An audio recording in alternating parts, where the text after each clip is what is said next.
Head master ടോട്ടോച്ചാനും അമ്മയും അകത്തേക്ക് പ്രവേശിച്ചു. അവരെ കണ്ടിട്ടായിരിക്കണം മാസ്റ്റർ കസേരയിൽ നിന്ന് എഴുന്നേറ്റു. നേർത്ത തലമുടി, വായിൽ ഏതാനും പല്ലുകൾ കാണാനില്ല. പക്ഷേ പ്രസന്നമായ മുഖം, അധികം ഉയരമില്ലെങ്കിലും ഉറപ്പു തോന്നിക്കുന്ന ചുമലുകൾ, ശ്രദ്ധയോടെ ധരിച്ച വസ്ത്രങ്ങൾ, സ്യൂട്ടിൻ്റെ നിറം നരച്ച കറുപ്പ്.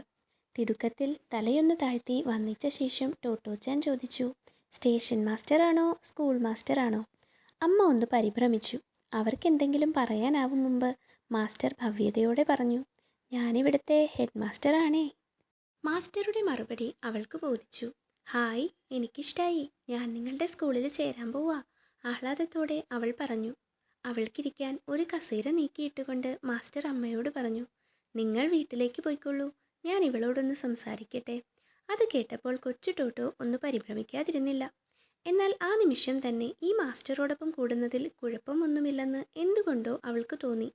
ശരി, അങ്ങനെയാവട്ടെ. അമ്മ ആത്മവിശ്വാസത്തോടെയാണ് അത് പറഞ്ഞത്.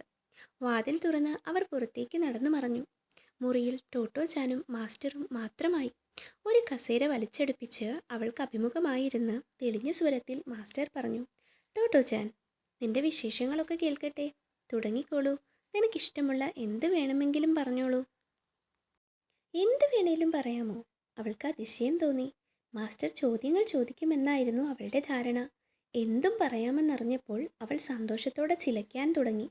തങ്ങൾ വന്ന തീവണ്ടി വേഗത്തിൽ സഞ്ചരിക്കുന്നതിനെക്കുറിച്ച്, ടിക്കറ്റ് കളക്ടറുമായുണ്ടായ വാഗ്വാദത്തെക്കുറിച്ച്, പഴയ സ്കൂളിലെ ടീച്ചറുടെ ചന്തത്തെക്കുറിച്ച്, കുരുവിയുടെ കൂടിനെക്കുറിച്ച്, കുസൃതിക്കാരനായ റോക്കിപ്പട്ടിയുടെ വേലത്തരങ്ങളെക്കുറിച്ച്, കിൻഡർ ഗാർട്ടൻ ക്ലാസ്സിൽ വെച്ച് ഒരു കത്രിക വായിൽ വെച്ച് ടിക് ടിക് എന്ന ശബ്ദമുണ്ടാക്കിയതിനെക്കുറിച്ച്, ടോട്ടോ അത് വായ്ക്കുള്ളിൽ നിന്നെടുക്ക്, നിന്റെ നാക്ക് മുറിഞ്ഞു പോകും എന്ന് ടീച്ചർ ശാസിച്ചതിനെക്കുറിച്ച്, താൻ ശബ്ദം പുറത്തു കേൾക്കാത്ത വിധത്തിൽ രഹസ്യമായി കത്രിക വായിൽ സൂക്ഷിച്ചതിനെക്കുറിച്ച്, ഇടയ്ക്കിടെ മൂക്ക് ചീറ്റുന്നതിനെ കണ്ടിട്ട് തനിക്ക് ജലദോഷമാണോ എന്ന് അമ്മ സംശയിക്കാറുള്ളതിനെക്കുറിച്ച്, അച്ഛൻ നന്നായി നീന്തുന്നതിനെക്കുറിച്ച്, വെള്ളത്തിലേക്ക് മനോഹരമായി ഊളിയിടുന്നതിനെക്കുറിച്ച്, എല്ലാം ഒരടുക്കും ചിട്ടയുമില്ലാതെ അവൾ പറഞ്ഞുകൊണ്ടേയിരുന്നു.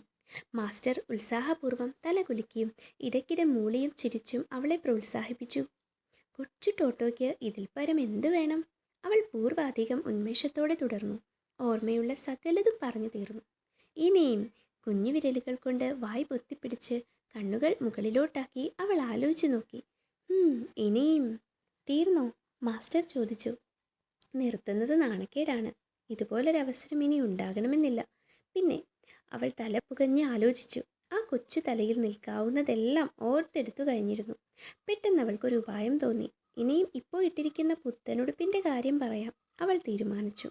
അവളുടെ ഉടുപ്പുകളൊക്കെ തന്നെ അമ്മ തന്നെ തയ്ക്കുന്നതായിരുന്നു പതിവ്. പക്ഷേ ഈ ഉടുപ്പ് അങ്ങനെയല്ല, കടയിൽ നിന്ന് വാങ്ങിയതാണ്. എന്നും സ്കൂൾ വിട്ട് വരുമ്പോൾ അവളുടെ വസ്ത്രങ്ങൾ അവിടെ കീറിയിട്ടുണ്ടാകും. ചിലപ്പോൾ അവ നെടുനീളത്തിലായിരിക്കും. കട്ടിയുള്ള കോട്ടൺ പാൻറ് പോലും തുണ്ടമായ സമയങ്ങളുണ്ട്. വെളിമ്പറമ്പുകളിലെ കമ്പിവേലികൾക്കിടയിലൂടെ നൂഴ്ന്നു കടക്കുക, ഏതെങ്കിലും വീട്ടുമുറ്റങ്ങളിലെ പത്തലുകൾക്കിടയിലൂടെ പായുക തുടങ്ങിയ വീരകൃത്യങ്ങളുടെ ഫലമാണിത്. അമ്മയ്ക്കറിഞ്ഞുകൂടാത്ത ആ സാഹസങ്ങളൊക്കെ മാസ്റ്റർക്ക് വിസ്തരിച്ച് പറഞ്ഞു കൊടുത്തു. രാവിലെ പുതിയ പള്ളിക്കൂടത്തിലേക്ക് പോരാൻ നേരം നോക്കുമ്പോഴുണ്ട് അമ്മ തുന്നിയ ചന്തമുള്ള ഉടുപ്പുകളെല്ലാം കീറിപ്പറഞ്ഞിരിക്കുന്നു. ഒടുക്കം കടയിൽ നിന്ന് പുതിയ ഉടുപ്പ് വാങ്ങേണ്ടി വന്നു. എന്ത് നല്ല ഉടുപ്പ്! കമ്പിളി പോലുണ്ട്, നിറയെ വരകൾ, കറുപ്പ്, ചെമ്പ്, ചാരം. നോക്ക്, ഈ കോളറിലെ നല്ല ചുവന്ന പൂക്കളുണ്ടല്ലോ, അതമ്മയ്ക്ക് പിടിച്ചില്ലേ അത്രേ. കോളർ നിവർത്തി കാണിച്ചുകൊണ്ട് അവൾ പറഞ്ഞു. അങ്ങനെ അതും കഴിഞ്ഞു. ഇനി എന്താ പറയാ? അവൾ ചുഴിഞ്ഞാലോചിച്ചു. ഒന്നും ബാക്കിയില്ല. അവൾക്ക് ദുഃഖം തോന്നി. അപ്പോഴേക്കും മാസ്റ്റർ എഴുന്നേറ്റ് അവളുടെ അടുക്കിലേക്ക് വന്നു. പരിപരുത്ത കൈകൾ കൊണ്ട് അവളുടെ നെറ്റിയിൽ സ്പർശിച്ചു. എന്നിട്ട് പറഞ്ഞു, ടോട്ടോ, ഇനി മുതൽ നീ ഈ സ്കൂളിലെ കുട്ടിയാണ്. എന്താ? അതെ, ഈ വാക്കുകൾ തന്നെയാണ് അദ്ദേഹം പറഞ്ഞത്. ജീവിതത്തിൽ ആദ്യമായി ശരിക്കും തനിക്കിഷ്ടപ്പെട്ട ഒരു മനുഷ്യനെ കാണുന്നുവെന്ന് ആ നിമിഷത്തിൽ ടോട്ടോച്ചാന് തോന്നി. കൊച്ചു ടോട്ടോ ചിലച്ചുകൊണ്ടിരിക്കുന്നതിനിടയിൽ ഒരിക്കൽ പോലും മാസ്റ്റർ കോട്ടുവായിടുകയോ അശ്രദ്ധനായിരിക്കുകയോ ചെയ്തില്ല. അവൾ പറഞ്ഞ കാര്യങ്ങളിൽ അവൾക്കൊപ്പം താല്പര്യമുള്ള മാസ്റ്റർ. അവളുടെ കൊച്ചു ജീവിതത്തിൽ ഇതിൽ പരം എന്തു സന്തോഷം തോന്നാൻ? അവളുടെ വിശേഷങ്ങൾ കേൾക്കാൻ മറ്റാരും ഇത്രയും മിനക്കെട്ടിട്ടില്ലല്ലോ. ടോട്ടോച്ചാൻ തനിക്ക് ഏറ്റവും ഇഷ്ടപ്പെട്ട ഒരു മനുഷ്യനെ കണ്ടുമുട്ടുകയായിരുന്നു.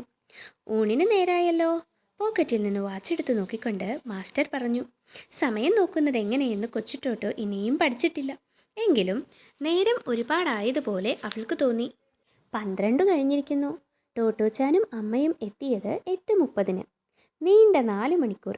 സമയം നോക്കാൻ അറിയാമായിരുന്നെങ്കിൽ മാസ്റ്ററോടുള്ള അവളുടെ അത്ഭുത ആദരങ്ങളുടെ അളവ് ഇപ്പോഴത്തേതിലും എത്രയോ കൂടുതലായിരുന്നേനെ.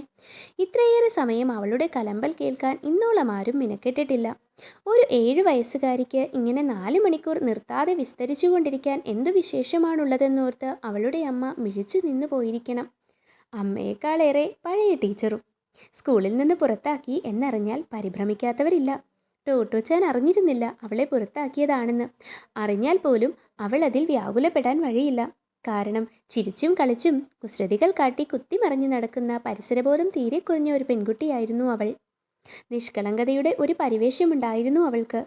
എല്ലാവരും തന്നെ കാണുന്നത് മറ്റു കുട്ടികളിൽ നിന്ന് വ്യത്യസ്തയായാണ്, അല്പം ഒരു അപൂർവതയോടെയാണ്. ഉള്ളിൻ്റെ ഉള്ളിൽ അവൾക്കു തന്നെ അങ്ങനെ തോന്നിയിരുന്നു. കൊബായാഷി മാസ്റ്ററുമായുള്ള സമാഗമം അവൾക്ക് ആശ്വാസമേകി, അവളെ സന്തോഷിപ്പിച്ചു. എല്ലാ കാലവും മാസ്റ്ററോടൊത്ത് കഴിയാനായെങ്കിൽ അവൾ ആഗ്രഹിച്ചു. ഭാഗ്യമെന്നു പറയട്ടെ, ആ ആദ്യ ദിനത്തിൽ അവളെപ്പോലെ സൊസാക്കു കൊബായാഷി എന്ന കൊബായാഷി മാസ്റ്റർ തിരിച്ചും അത് തന്നെയാണ് ഇച്ഛിച്ചത്. വീഡിയോ ഇഷ്ടമായാൽ ലൈക്ക് മറക്കണ്ട കേട്ടോ.